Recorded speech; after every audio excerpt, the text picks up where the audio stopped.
You're watching Pyro Media Network.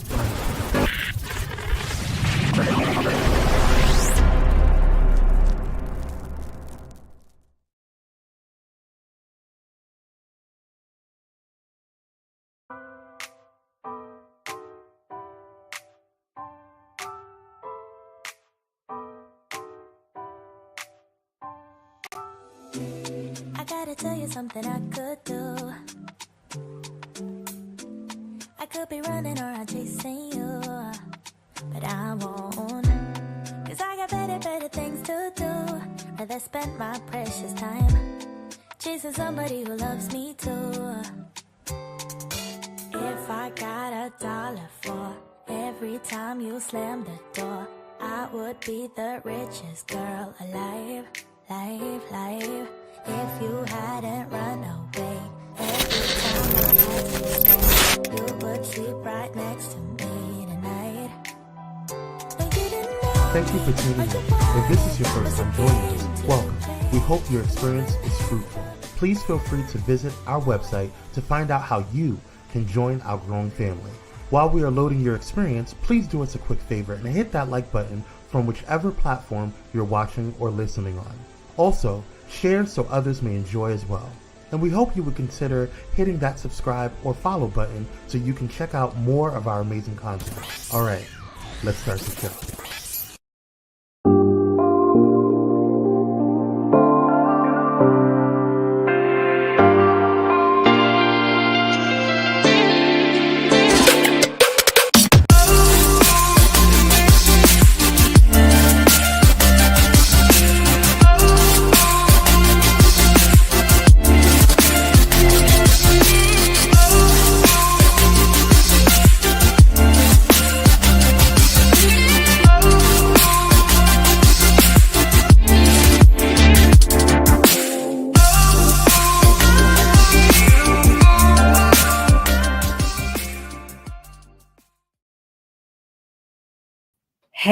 Hey.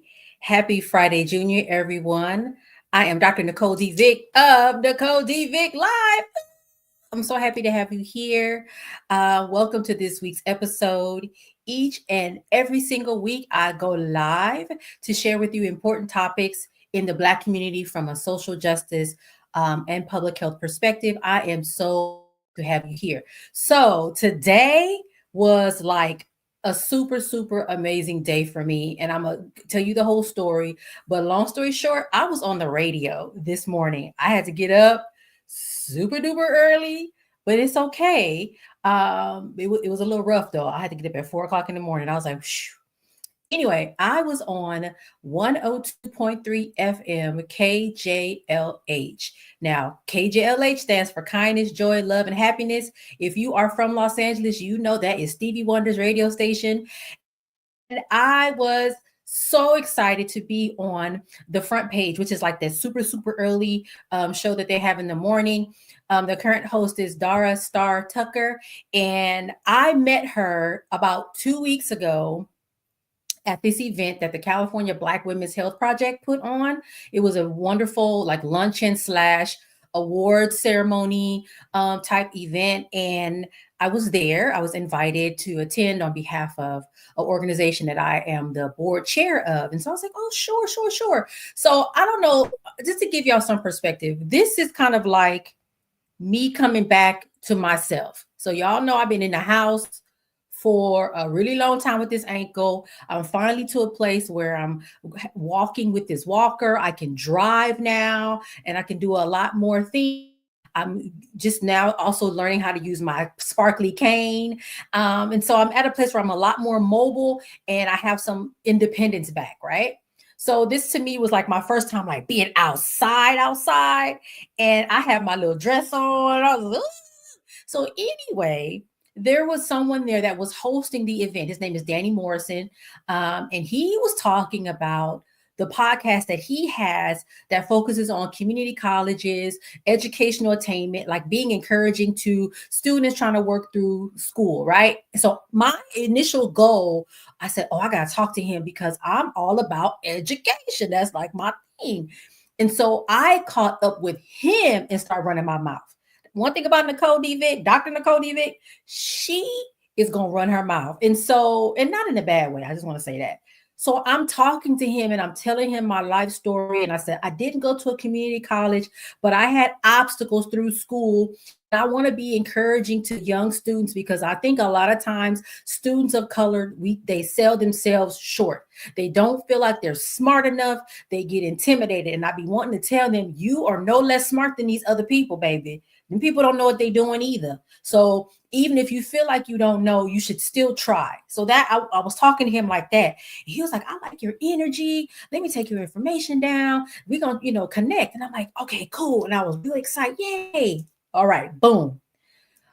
Towards the end of the evening, the afternoon, I was walking out with the woman I was with. She's like, oh, I have to head out. I said, well, let me walk with you because, me and my ankle, I need somebody to kind of keep their eyes on me, make sure I don't do nothing, fall over or nothing. So we go to the room first, right? As you should. And as I open the door and come out the restroom, here comes Dara Star Tucker. I hope all y'all know who this woman is. She does these wonderful videos, I believe, on TikTok and Instagram called The Breakdown, where she helps us understand difficult concepts. She's doing all this really cool stuff.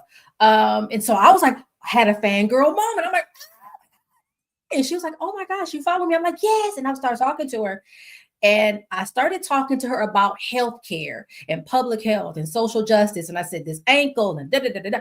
She said, I think I want you to come on my show. Email my producer. His name is Danny Morrison. I had already talked to Danny Morrison. I had already talked to Mr. Danny Morrison. So I said, I already talked to Danny Morrison. I said, but I will be emailing him and following up.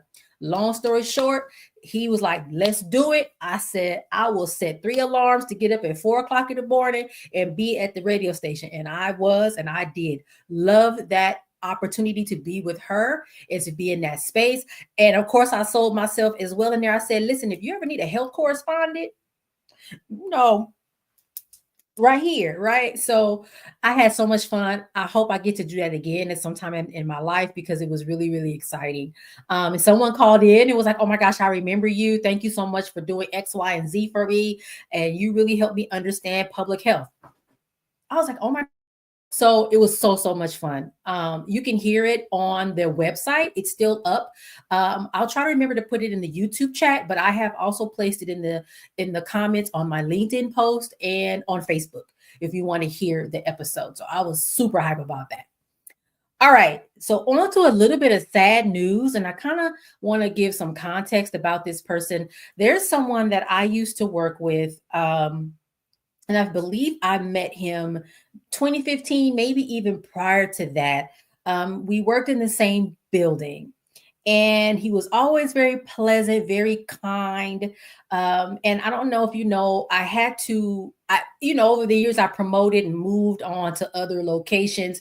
But recently, I was placed back at that location for a small period of time due to my ankle. It was an accommodation, like, okay, we're going to put you with this building until your doctor says you can go back to the high-rise building where you were working. And I remember thinking to myself, I wonder if such and such is still there. I wonder if he's still there. And when I in, he was there. So I want to talk to you today about someone that we just lost. His name is Jerron Ross, also known as J. Ross the Boss. Again, and I can be honest, I only knew him as the guy at the office, right? That was always so very kind. I did know he was a DJ, right? But I learned much later that he was so much more than that. And I think that that's really the truth about a lot of people that we come across in life. We only see one dimension of them, sometimes maybe two, but if you really get to stop and talk to them, you hear so much more. He passed away early this month, and I didn't know about it or hear about it until maybe a week ago. And I'm like, wait a minute. I noticed that I hadn't seen him. I thought he was on vacation or maybe had gotten, relocated to another facility. They were like, no, he passed away. A young guy. And, you know, as you get older, young is, hey, he was like 49. But what I want to focus on is, again, the breadth of work. I heard that he did a lot of work in promoting independent soul music artists from here and to the UK. When I was looking at his, at people like talking about him passing away, I was seeing messages all the way across to the United Kingdom. So he had a huge impact. And again, I'm just glad that in some sense that I was relocated. I got to see him and talk to him, but I didn't know that that would be the last time that I would see him. So really, really sad of Jerron Ross's passing. I'm also really sad to know how it happened. I won't talk about details. That's not really important. I don't think that's really a good thing to do. It's not, you know, important. The bad part is he's not here anymore. But the worst part is he should still be here.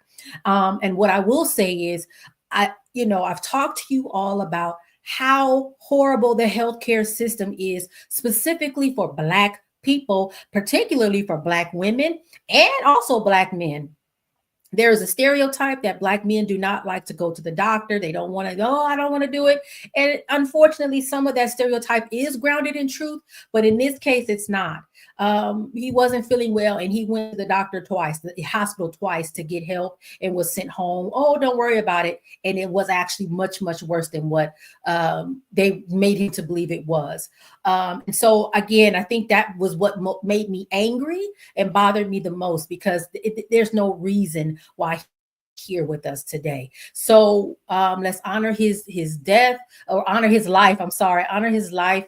And really, you know, if you know him personally, send some love to his family. And even if you don't, still send some love to his family. So again, remembering Mr. Jerron Ross, it just makes me so upset to hear when I heard about what happened. But yeah, again, if you follow him on Facebook, you can see, you know, some of the things that he's been doing or had done. So yeah, really, really sad news.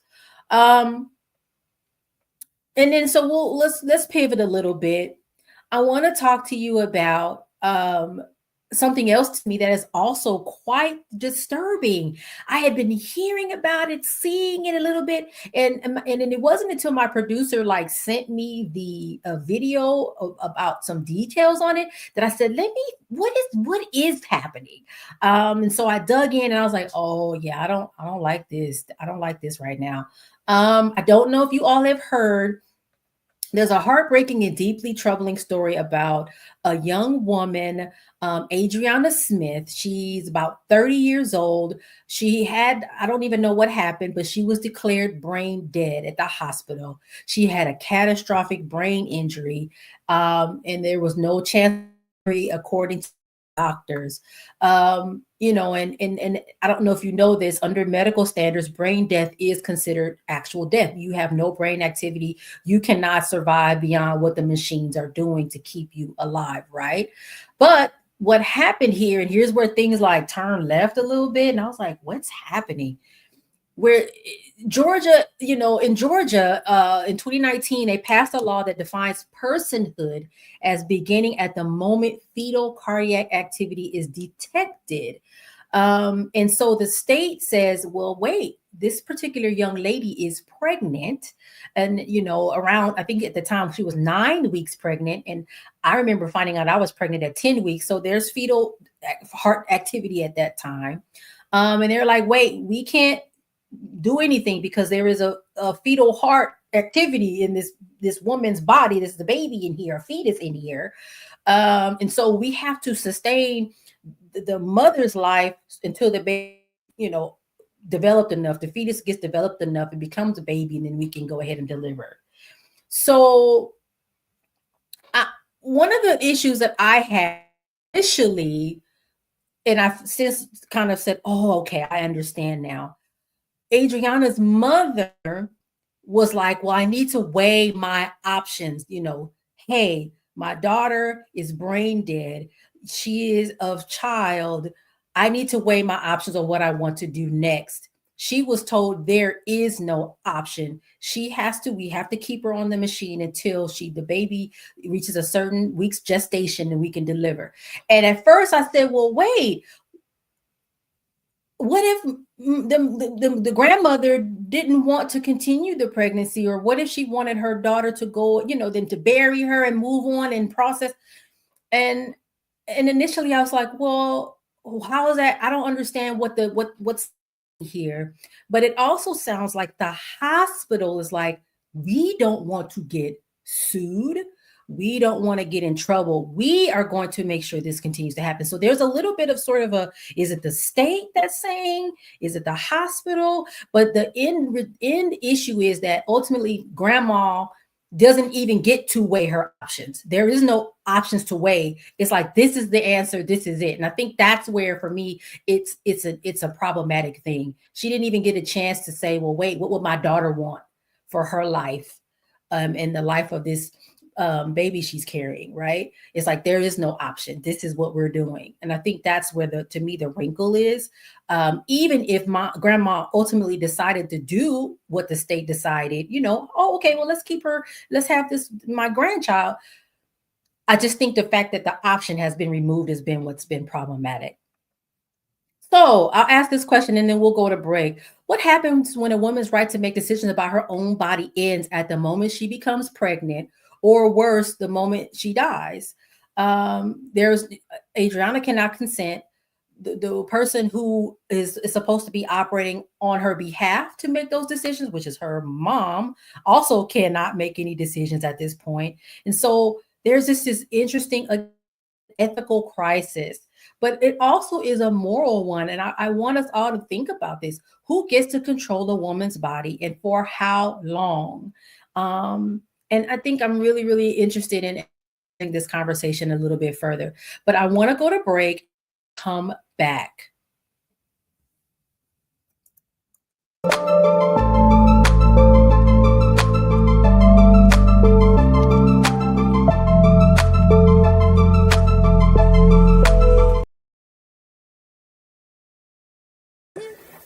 Hey, it's Pastor Kim from It's Just Kim Live Show, and you're watching Pyro Media Network.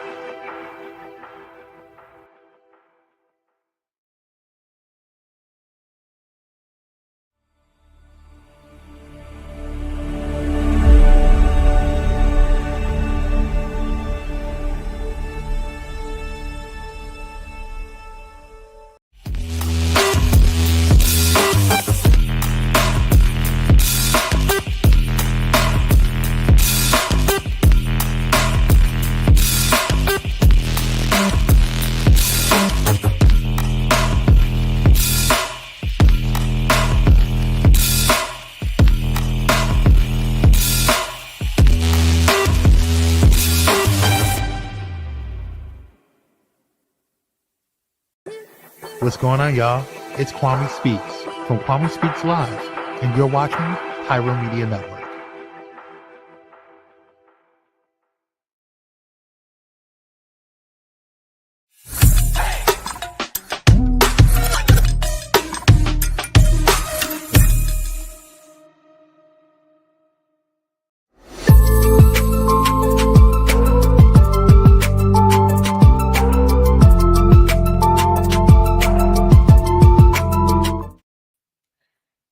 All right, y'all, we're back talking about a really, really interesting topic that, hits on a number of different issues: personhood, ethics, healthcare, and all those sorts of things. And so I want to talk about, a little bit about the law.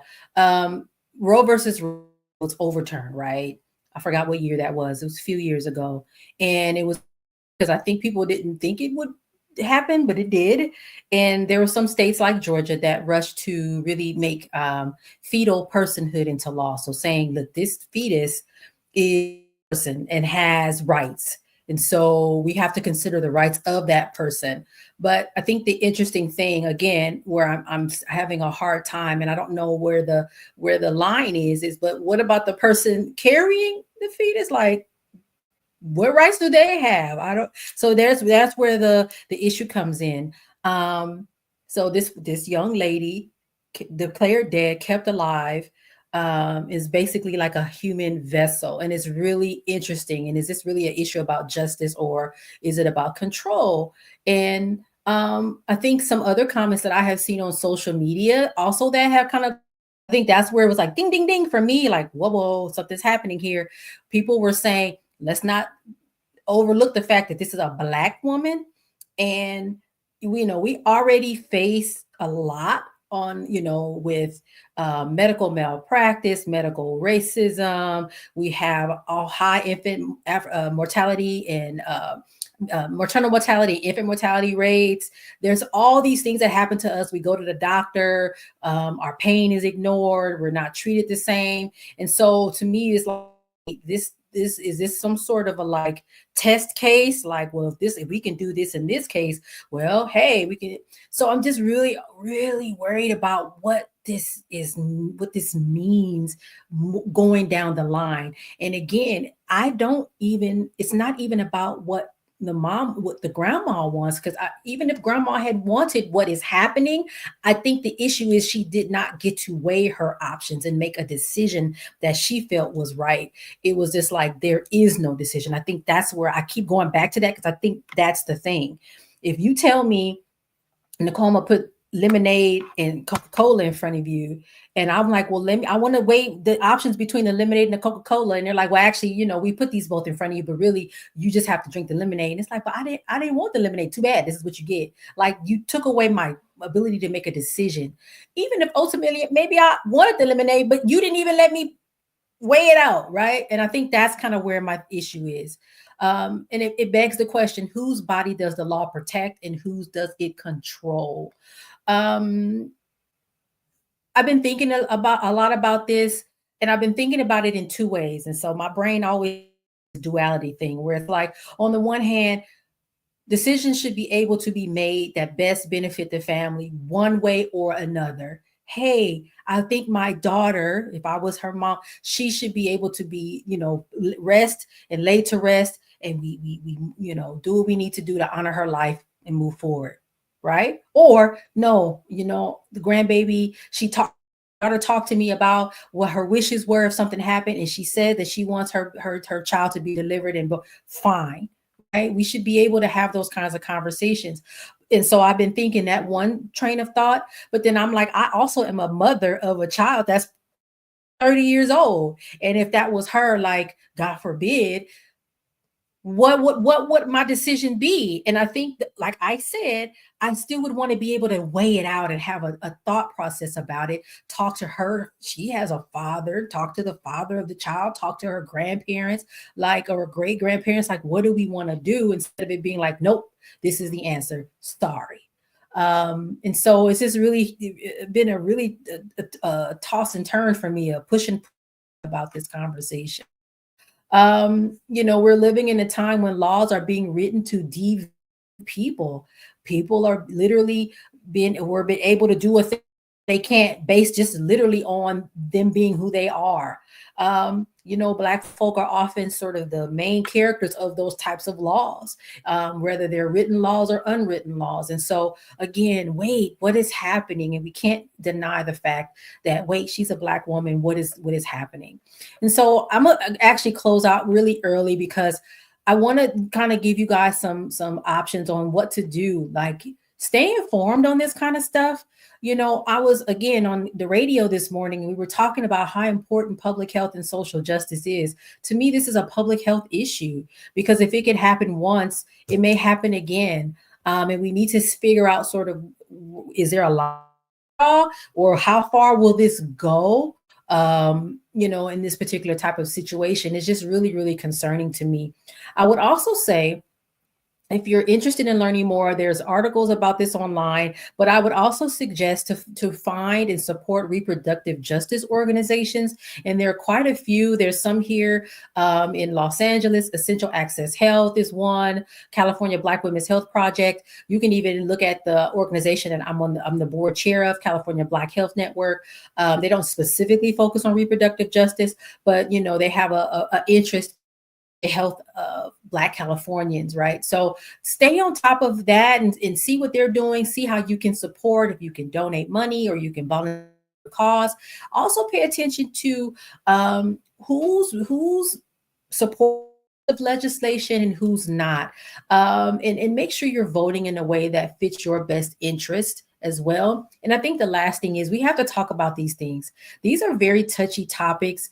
Some of us have very strong beliefs about a fetus, a baby, pregnancy, life. Where does life begin? And I don't, argue those points with people very often because I think they're very personal. But I think we just need to make sure we're informed and like, what do these things mean? And then when stuff like this happens, now we're like, wait a minute, this is really what's going on, and why can't this woman who can't speak for herself, why can't her mother make a decision for her child and grandchild that best benefits this family? Why is the law dictating this type of thing? So I just want to make sure you all are thinking about these things, paying close attention to what is happening. You are supporting reproductive justice organizations close to you. I've named a few.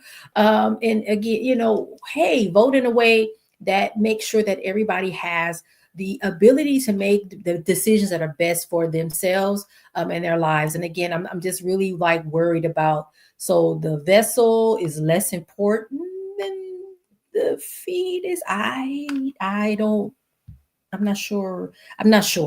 And these are really, really important ethical questions that we're going to have to think about, especially as medicine becomes more and more advanced, right? We're able to do things that maybe 20, 30 years ago, 40 years ago, we weren't able to do. So really think about those things. And let's have these continued conversations about them. I wish the best for Adriana Smith's family. I understand she has another child, an older child, and again, her mom. There's so much to think about, and I'm going to follow this closely and see what happens. All right, y'all. In the meantime, you know where to find me. I am on social media, on LinkedIn, posting here and there, trying to get myself back on that. Also, I am, you can visit my website, www.nicoledvick.com. Hey, I have my books there, Pushing Through, Finding the Light in Every Lesson, Push Through, 52 Weeks of Light in Tough Times, and the latest one, which is an anthology, Triumph in the Trenches.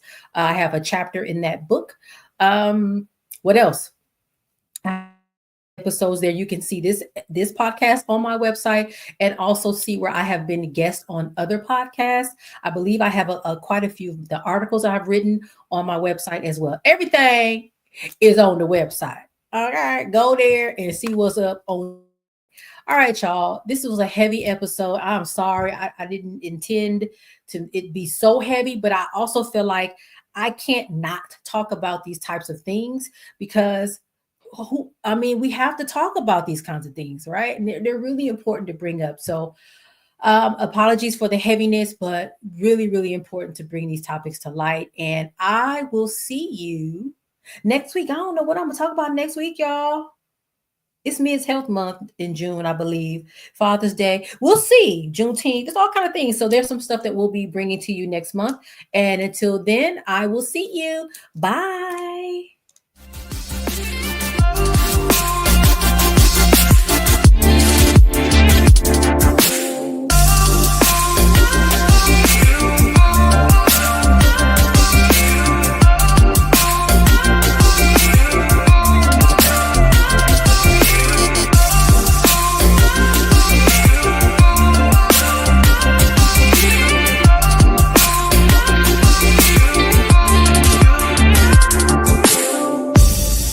Thank you for watching Pyro Media Network. For more information, please visit pyromedianetwork.com.